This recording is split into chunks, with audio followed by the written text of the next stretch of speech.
31 ને લઈને ગીર સોમનાથ જિલ્લામાં પણ પોલીસ એક્શનમાં। સંઘ પ્રદેશ દીવથી આવતા તમામ વાહનોનું ચેકિંગ। ઉના, તડ અને માંડવી ચેકપોસ્ટ પર પોલીસનું ચેકિંગ। બોડી વોર્ન કેમેરા સાથે મોટી સંખ્યામાં પોલીસનો કાફલો તૈનાત। આજે 31 ને લઈને ગીર સોમનાથ પોલીસે તે એક્શન મોડમાં જોવા મળી રહી છે। ગીર સોમનાથની જે દીવને જોડતી મુખ્યત્વે બે ચેકપોસ્ટ છે, તડ અને માંડવી। આ બંને ચેકપોસ્ટ ઉપર મોટી સંખ્યામાં પોલીસ કાફલો છે તે તૈનાત છે। જોઈ શકાય છે અહીં જે દીવમાંથી આવન જાવન કરતા તમામ વાહનોનું સઘન ચેકિંગ છે તે પોલીસ દ્વારા હાથ ધરવામાં આવ્યું છે। પોલીસ દ્વારા બોડી વોર્ન કેમેરા સાથે આ જે દીવમાંથી આવન જાવન કરતા તમામ વાહનોનું ચેકિંગ છે તે હાથ ધરવામાં આવ્યું છે।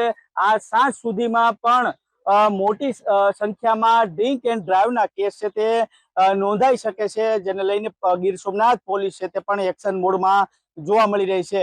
ખાસ કરીને 31 ને લઈને બુટલેગરો છે તે ગુજરાતમાં દારૂ ઘુસાડવા માટે અવનવા કિમિયાઓ છે તે અપનાવતા હોય છે, પરંતુ ગીર સોમનાથ પોલીસ છે તે પણ સક્રિય જોવા મળી રહી છે અને આવા બુટલેગરોના જે કિમિયાઓ છે તેને નાકામ કરવા માટે ગીર સોમનાથ પોલીસ હાલ બંને ચેકપોસ્ટ ઉપર તૈયાર છે।